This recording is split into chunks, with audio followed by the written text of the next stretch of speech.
নমস্কার বন্ধুরা, মৌসুমি kitchen and ব্লগে আপনাদের সবাইকে স্বাগত। আজ আমি বানাবো মুখে লেগে থাকার মতো লাউ পাতার ভর্তা। এইভাবে বানালে মনে হবে এক থালা ভাত শুধুমাত্র এই লাউ পাতার ভর্তা দিয়েই খেয়ে নিই। এতটাই টেস্টি হয় এই রেসিপিটি প্রথম থেকে শেষ অবধি দেখার জন্য আপনাদের কাছে অনুরোধ রইল।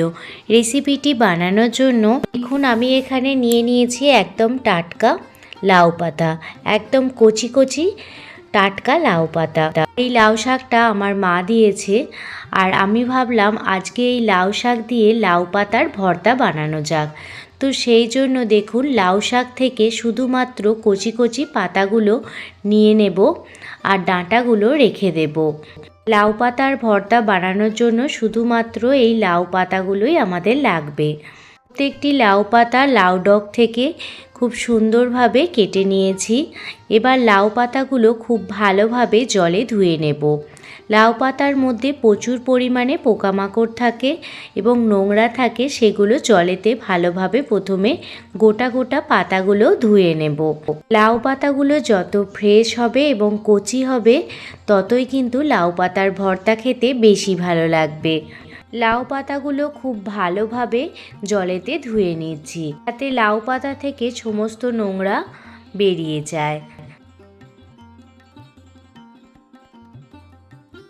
পাতাগুলো ভালোভাবে জলে ধোয়া হয়ে গেলে লাউ পাতাগুলো তুলে একটি প্লেটে রেখে দিয়েছি। এবার লাউ পাতাগুলো ছোট ছোট করে কেটে নেব। লাউ পাতাগুলো জল দিয়ে ধুয়ে নেওয়ার পর এবার খুব ভালোভাবে ঝিরিঝিরি করে কুচিয়ে নেব। লাউ পাতাগুলো কেটে নেওয়ার পর যদি জল দিয়ে ধুতে যান, তাহলে লাউ পাতাগুলো খুব ভালোভাবে কিন্তু পরিষ্কার হবে না। সেই জন্য আগে থেকে ভালোভাবে জল দিয়ে পাতাগুলো ধুয়ে তারপরই ঝিরিঝিরি করে কুচিয়ে নেবেন। সমস্ত লাউ পাতাগুলো একই পদ্ধতিতে ঝিরিঝিরি করে কুচিয়ে নিয়ে ফিরে আসছি। সমস্ত লাউ পাতা ঝিরিঝিরি করে কুচিয়ে নিয়েছি। আর লাউ পাতাগুলো কড়াইতে ভালোভাবে ভাপিয়ে নেব।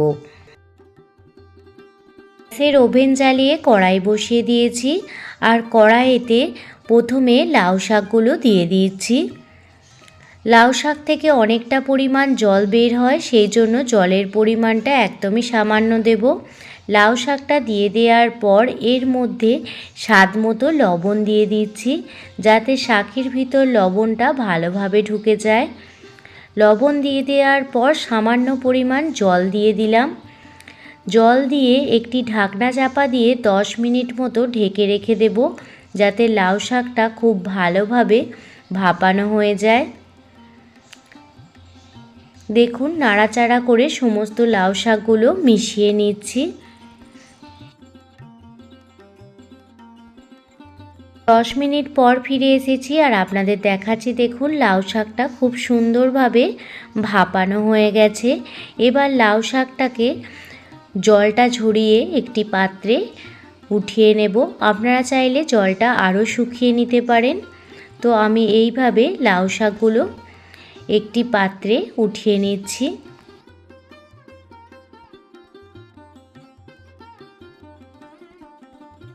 ওদিকে একটি মিক্সার গ্রাইন্ডারের পাত্র নিয়ে নিয়েছি, তার মধ্যে ভাপানো লাউ পাতাগুলো দিয়ে দিচ্ছি। লাউ পাতাগুলো ঠান্ডা করে নেবেন। তো আমার হাতে সময়টা কম ছিল, তাই হালকা ঠান্ডা করেই মিক্সার গ্রাইন্ডারে দিয়ে দিয়েছি। সাথে 2টো কাঁচা লঙ্কা দিয়ে দিয়েছি। এখানে আমি কোনো রকম আর জলের ব্যবহার করব না। দেখুন, একটি স্মুথ পেস্ট বানিয়ে নিয়েছি। অন্যদিকে যে কড়াইয়ে লাউ পাতাগুলো ভাপানো হয়েছিল, সেই কড়াইটা আবারও গ্যাসের ওভেনে বসিয়ে দিয়েছি। গ্যাস জ্বালিয়ে দিয়ে ওই কড়াইয়ের মধ্যে পরিমাণ মতো সর্ষের তেল দিয়ে দিলাম।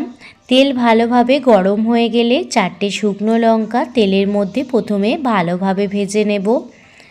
শুকনো লঙ্কাগুলো যতক্ষণ না পর্যন্ত সুগন্ধ বের হয়, ততক্ষণ শুকনো লঙ্কাগুলো ভালোভাবে ভেজে নিতে হবে। শুকনো লঙ্কাগুলো ভাজা হয়ে গেছে। শুকনো লঙ্কাগুলো ভেজে নেওয়ার পর একটি পাত্রে উঠিয়ে নিলাম। এবার ওই কড়াইয়ের মধ্যেই 7 থেকে 8 কোয়া রসুন দিয়ে দিলাম। রসুনটাও ভালোভাবে লাল লাল করে ভেজে নিতে হবে।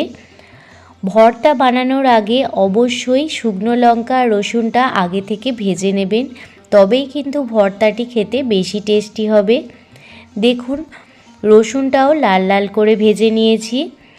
শুকনো লঙ্কা রসুন ভালোভাবে ভেজে নেওয়ার পর এর মধ্যে দুটো মিডিয়াম সাইজের পেঁয়াজ ঝিরিঝিরি করে কুচিয়ে নিয়েছি। এবার পেঁয়াজটাও খুব ভালোভাবে ভেজে নেব। লাউ পাতার ভর্তা বানানো ভীষণই সহজ, একবার দেখে নিলেই আপনারাও বাড়িতে সহজেই বানিয়ে ফেলতে পারবেন। আর খুবই সহজ পদ্ধতিতে আজকে আমি লাউ পাতার ভর্তাটা বানাচ্ছি, যাতে সবাই যে কেউ ভর্তাটা বানাতে পারেন। তবে এত টেস্টি হয়, একবার না বানিয়ে খেলে বিশ্বাসই করবেন না। গরম গরম ভাতের সাথে আর কিছুই লাগবে না, শুধুমাত্র এই লাউ পাতার ভর্তা দিয়েই সমস্ত ভাত খাওয়া হয়ে যাবে। পেঁয়াজটাও ভেজে একটি পাত্রে উঠিয়ে রাখলাম। এবার ওই কড়াইয়ের মধ্যে আরও কিছুটা পরিমাণ তেল দিয়ে দিলাম। এবার এর মধ্যে দিয়ে দিলাম 1 চামচ পরিমাণ কালো জিরে আর একটি শুকনো লঙ্কা। কালো জিরে শুকনো লঙ্কা ভালোভাবে বাটা হয়ে গেলে লাউ পাতা বাটা দিয়ে দিচ্ছি তেলের মধ্যে। তেলের মধ্যে লাউ পাতা বাটা দিয়ে দেওয়ার পর ভালোভাবে নাড়াচাড়া করে যেতে হবে যতক্ষণ না পর্যন্ত লাউ পাতা থেকে যে অবশিষ্ট জল আছে সেটা যতক্ষণ না শুকিয়ে যায়। লাউ পাতার পেস্টটি দিয়ে দেওয়ার পর অনবরত নাড়াচাড়া করে যেতে হবে, না হলে কিন্তু নিচে লেগে যাওয়ার সম্ভাবনা থাকবে। 2 থেকে 3 মিনিট লাউ পাতা বাটা নাড়াচাড়া করে নেওয়ার পর এবার ওই লাউ পাতা বাটার মধ্যে পরিমাণ মতো হলুদ গুঁড়ো আর স্বাদ মতো লবণ দিয়ে দিলাম। আমি লাউ পাতাগুলো সিদ্ধর সময়ও লবণ দিয়েছিলাম, তাই অবশ্যই আপনারাও লবণটা চেক করে তারপরেই দেবেন। লবণ হলুদ দিয়ে দেওয়ার পরও আবারও 2-3 মিনিট নাড়াচাড়া করে নিচ্ছি। অন্যদিকে এখানে দেখুন পেঁয়াজ ভেজে যে তুলে রেখেছিলাম, রসুন শুকনো লঙ্কা একটি পাত্রে নিয়ে নিয়েছি। প্রথমে শুকনো লঙ্কাটা মেখে নেব, তার জন্য শুকনো লঙ্কার মধ্যে সামান্য পরিমাণ লবণ দিয়ে দিলাম। লবণ দিয়ে শুকনো লঙ্কাটা খুব ভালোভাবে মেখে নিচ্ছি আর ভালোভাবে গুঁড়ো গুঁড়ো করে নিচ্ছি। আপনারা চাইলে ঝালের পরিমাণটা বেশি বা কম রাখতেই পারেন।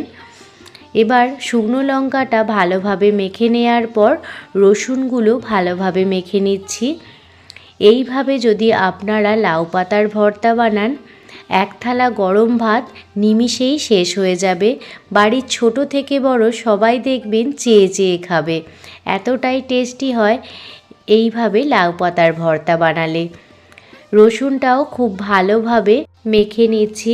এখন বাজারে প্রচুর পরিমাণে লাউ শাক পাওয়া যায়, আর আপনারা এইভাবে একদিন লাউ শাক এনে এইভাবে লাউ পাতার ভর্তা বানিয়ে অবশ্যই দেখতে পারেন। শুকনো লঙ্কা আর রসুন ভালোভাবে মেখে নেওয়ার পর এবার সমস্ত কিছু ভালোভাবে মেখে নিচ্ছি। একই সাথে সমস্ত কিছু ভালোভাবে মেখে নিচ্ছি। ভালোভাবে মেখে নেওয়ার পর কড়াইয়ের মধ্যে যে লাউ পাতা বাটাটি নাড়াচাড়া করে নিয়েছিলাম, সেই লাউ পাতা বাটাটি দেখুন পেঁয়াজ রসুন আর শুকনো লঙ্কার ওপর দিয়ে দিলাম। এবার হাতের সাহায্যে লাউ পাতা বাটাটি ভালোভাবে মেখে নেব, তাহলেই একবারে লাউ পাতার ভর্তা খুব ভালোভাবে রেডি হয়ে যাবে। এখানে আপনারা সামান্য পরিমাণ সর্ষের তেলও দিতে পারেন, কিন্তু আমি দিইনি, কারণ আমাদের বাড়িতে কাঁচা সর্ষের তেলের গন্ধটা সবাই পছন্দ করে না। তো সেই জন্য এখানে আমি আর কোনো রকম কাঁচা সর্ষের তেল ব্যবহার করিনি। আপনারা চাইলে দিতেও পারেন। দেখুন হাতের সাহায্যে খুব সুন্দরভাবে লাউ পাতার ভর্তা বা লাউ পাতা বাটাটি মেখে নিয়েছি। এবার লাউ পাতা বাটাটি একটি প্লেটে সার্ভ করে দিচ্ছি। আজকে আপনাদের কাছে এই লাউ পাতার ভর্তা বা লাউ পাতা বাটা কেমন লাগলো অবশ্যই কমেন্ট করে জানাবেন।